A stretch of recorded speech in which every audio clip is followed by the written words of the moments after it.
Bonjour à tous et bienvenue dans cette nouvelle vidéo qui traitera de la création de listes déroulantes sur vos tables Access. Mais tout d'abord et comme d'habitude, si vous souhaitez aller plus loin dans les explications, je vous invite à cliquer sur les liens de formation dans la description. Et si vous ne souhaitez pas rater mes vidéos sur l'utilisation des outils tels qu'Access dans le monde de l'entreprise, n'hésitez pas à vous abonner à la chaîne.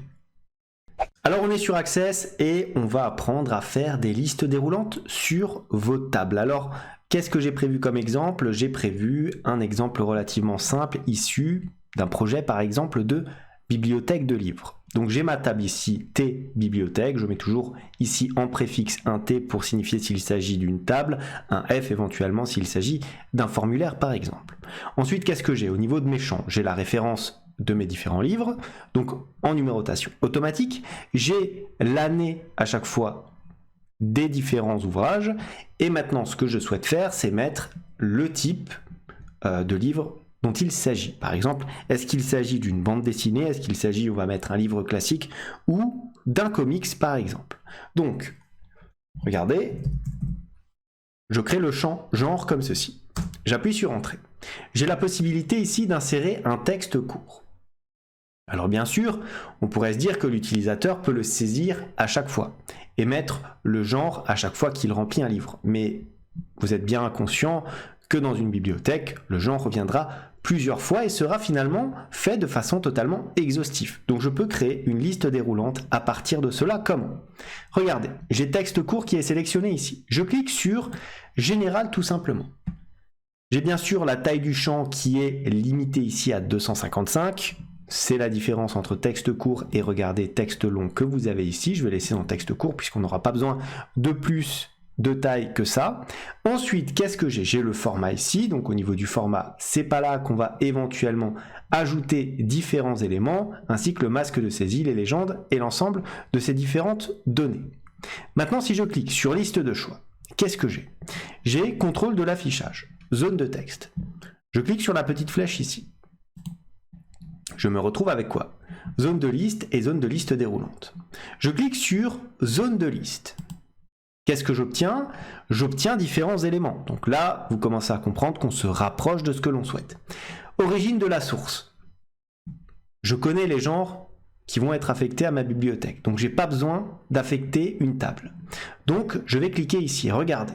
Au niveau de ma petite flèche, je vais saisir tout simplement une liste de valeurs. Donc quelque part, quelque chose d'extrêmement simple. Ensuite, je me place ici au niveau du contenu et je clique sur les trois petits points que nous avons ici. Que se passe-t-il? Une nouvelle fenêtre apparaît au milieu de mon écran. Dans cette nouvelle fenêtre, je vais pouvoir taper chaque élément sur une ligne distincte. Par exemple, je veux avoir le choix, je veux donner même le choix à l'utilisateur de choisir entre la catégorie livre, la catégorie bande dessinée et la catégorie par exemple des comics. Bien sûr, je peux en rajouter, vous avez compris le principe. Une fois que j'ai fait ça, alors je peux bien sûr saisir une valeur par défaut. Ici, je vais saisir un espace vide pour bien notifier qu'il n'y a pas de valeur par défaut. Je clique sur OK. Une fois que j'ai fait ça, je constate quoi? Regardez, je constate que le contenu ici a changé. Et il me permet de voir directement les valeurs qui vont être proposées à l'utilisateur. Une fois que j'ai fait ça, il ne me reste plus qu'à aller ici dans Affichage, mode feuille de données tout simplement. Bien entendu, j'enregistre la table et regardez, j'ai ma référence de livre, j'ai l'année, on va mettre par exemple, je sais pas moi, 2000, pas 20 000. Ensuite, le genre, regardez, je clique sur la petite flèche et qu'est-ce que j'ai? J'ai ma liste déroulante qui apparaît ici, donc bien sûr après je peux ajuster les colonnes, donc bande dessinée, éventuellement, livres et comics et ainsi de suite. Voilà comment faire une liste déroulante relativement simple. Et maintenant, une autre façon de faire une liste déroulante, c'est en passant par une nouvelle table. Supposez par exemple que vous souhaitiez maintenant faire une liste déroulante des différents auteurs possibles pour votre bibliothèque. Il faudra avoir une table, vous n'allez pas les saisir à la main, ça serait bien trop long. Donc pour ce faire, je vais aller tout simplement ici sur Créer, je crée une nouvelle table tout simplement.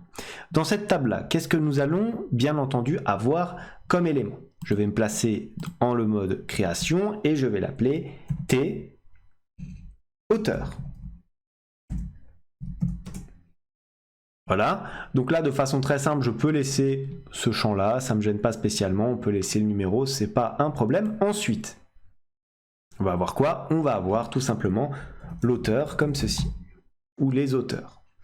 Donc, on appuie sur Entrée, et là on va avoir tout simplement un texte court. Donc une fois que j'ai fait ça, ma table est relativement valide, je vais dans Affichage, mode de feuille, j'enregistre ma table comme ceci, et je peux taper mes différents auteurs. Je vais mettre par exemple, on va prendre Victor Hugo, ensuite qu'est-ce qu'on va avoir? On va avoir par exemple Zep pour les auteurs de BD, et enfin au niveau des comics, on va mettre tout simplement Stan Lee.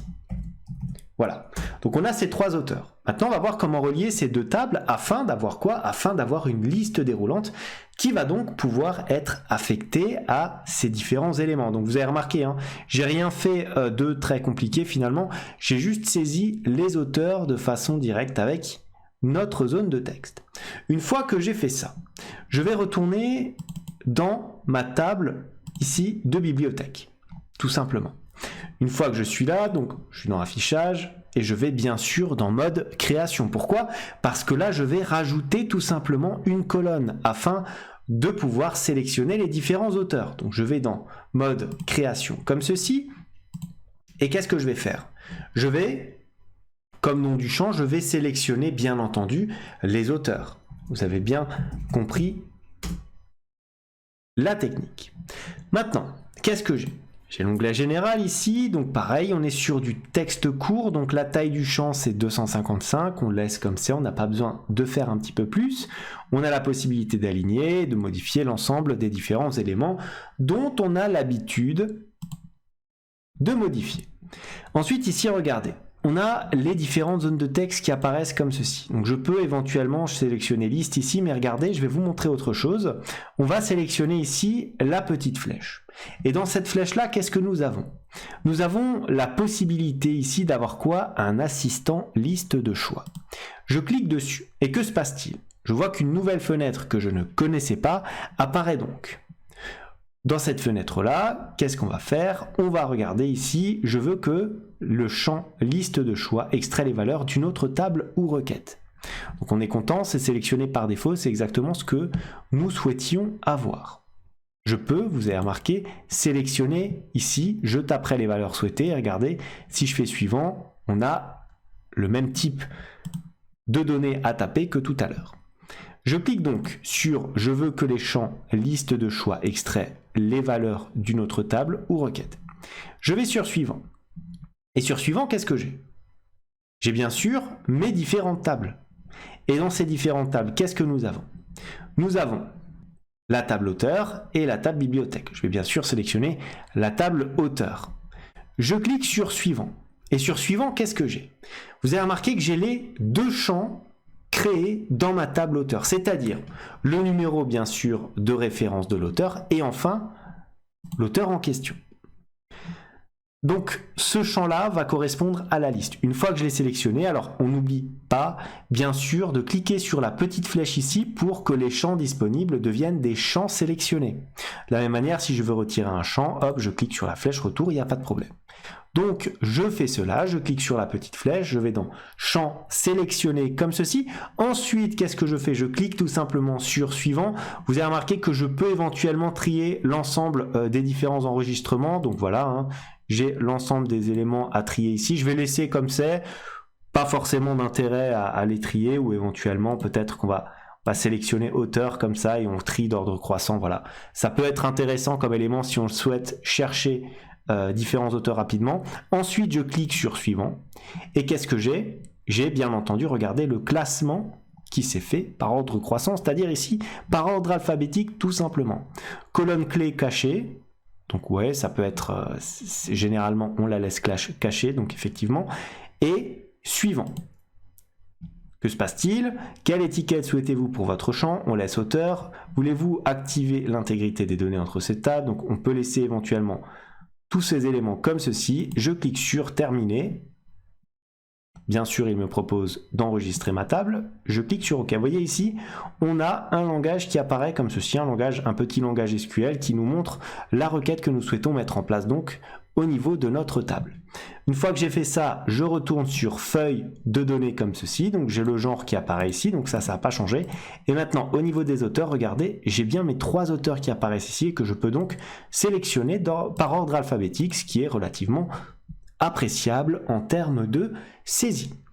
Voilà ce que j'avais à vous dire sur la création de listes déroulantes sur Access, donc liste déroulante lorsque l'on crée bien entendu une table. Comme d'habitude, si cette vidéo vous a plu, n'hésitez pas à la liker, à la commenter, à vous abonner à la chaîne si ça n'est pas encore fait. En tout cas, moi je vous dis merci et à bientôt pour une nouvelle vidéo.